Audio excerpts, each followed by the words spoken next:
Super Seducer 3 is coming out real soon, but hold up, Richard Ruina is here right now. He potentially has gotten some bad news. We're sitting by and wondering, has Steam changed their policy on content? Stick around, I have Richard right here.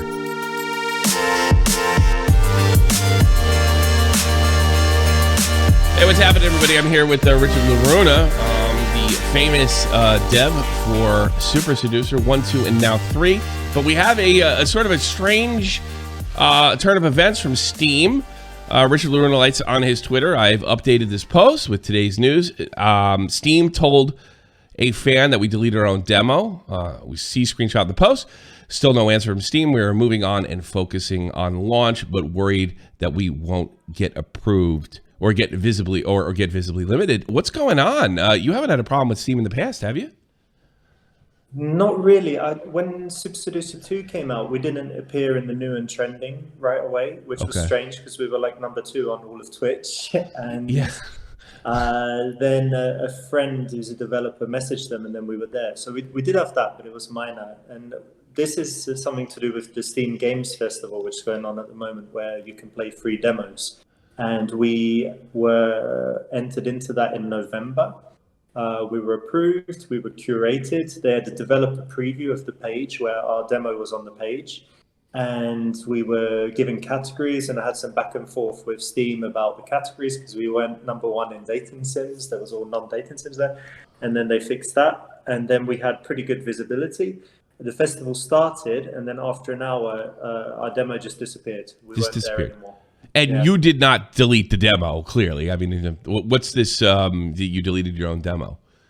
Yeah, someone wrote to Steam because it was visible in certain places in the festival, but you click it and there's no demo there. So a guy wrote to Steam and said, I wanted to download this demo, where is it? And they said the dev deleted it, so you should contact them. But that's a Reddit post, and if you click that, you'll see there's a screenshot where they write demo review blocked. So if you scroll to that's just the comments, I think. Yeah, it's just the comments. Can you click the top where it's the post, like the title? This right here? Okay. Yeah, it should do.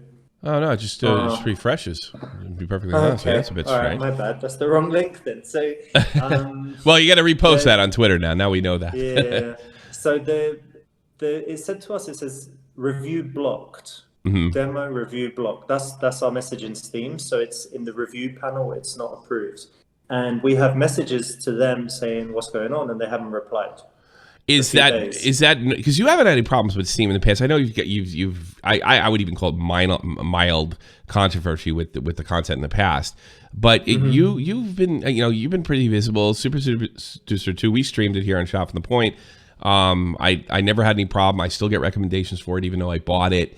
Did you anticipate anything like this, or do you think this might be just some kind of mistake, or maybe an employee that's taking the law in their own hands, so to speak, or taking TOS into their own hands?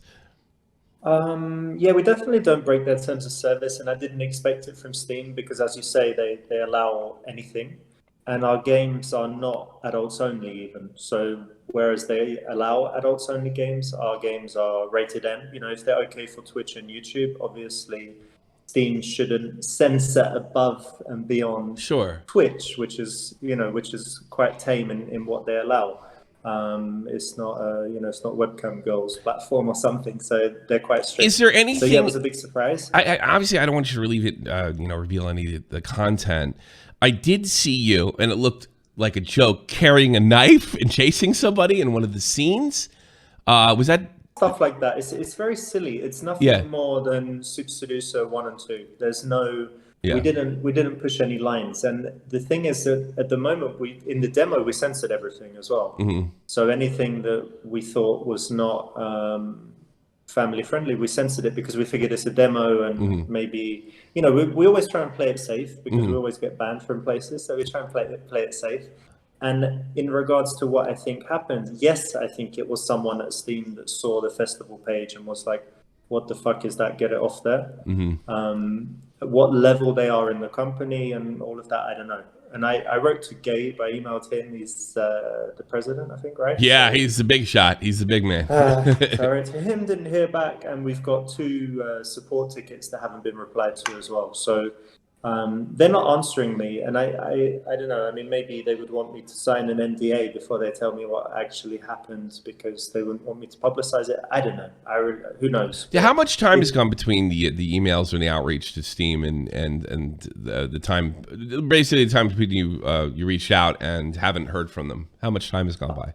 The second one was 48 hours. Okay. And the first one was even longer than that. I would need to check. But normally they reply within 24 hours. And especially with something, when you message in this, it's like urgent, when someone's under review, it's like urgent request. It's not like, oh, hey, I wonder, can I sell my name in, Yeah. can I translate it into Arabic? How does that work? Or something like some stupid normal developer question. But also this guy got his question answered.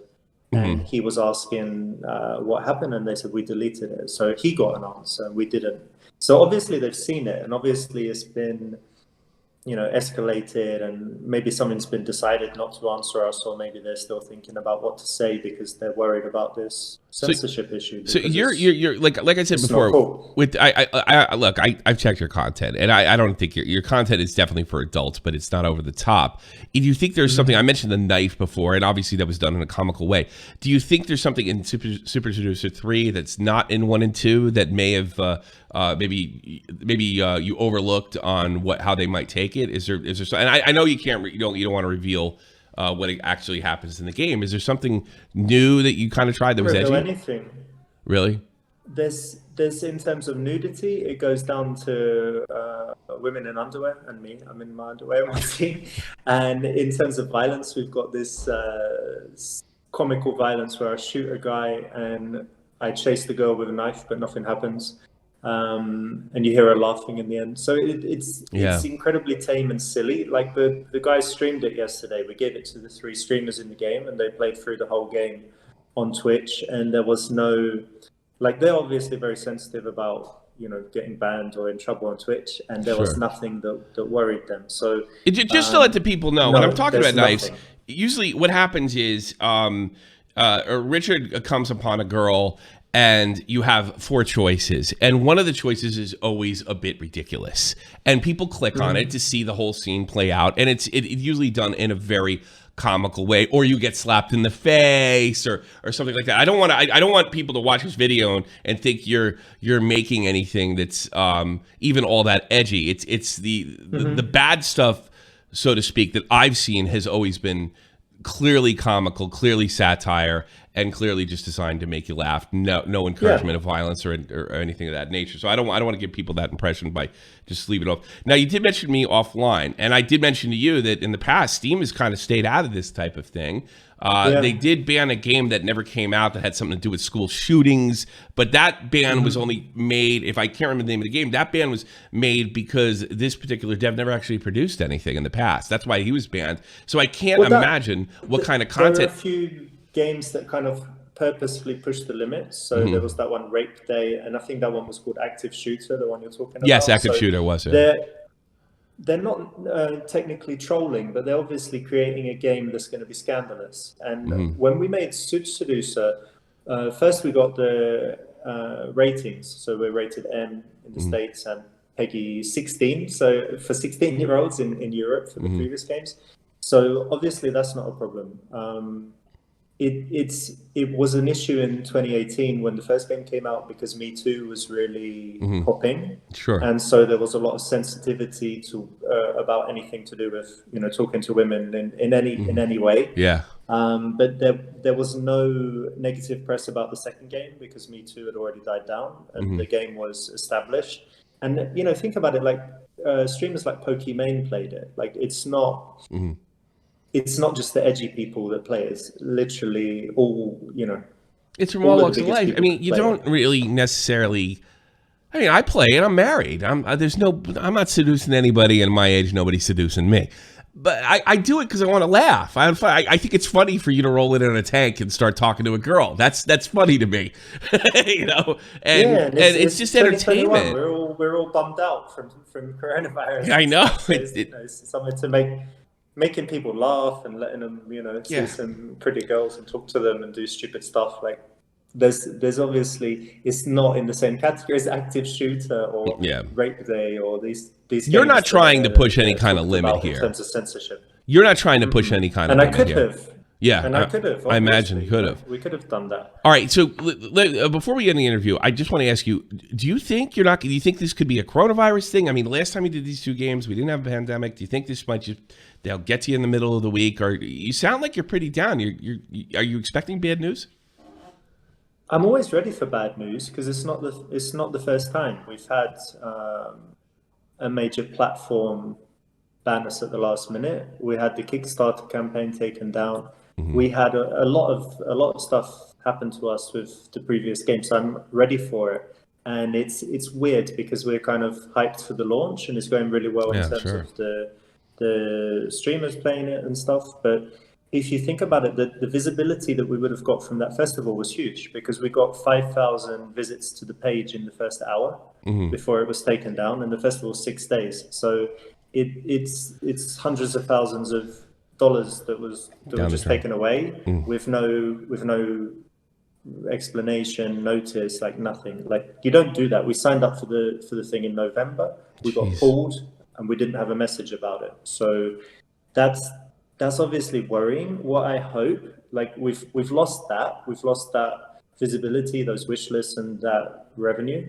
What I hope is that the game is approved. It's in the approval queue right now. They say 2 to 3 days, but up to 5. And we submitted it on Tuesday. So we should see it hopefully approved by Tuesday. If not, I will be worried. And the other thing is just this shadow banning and shadow blocking.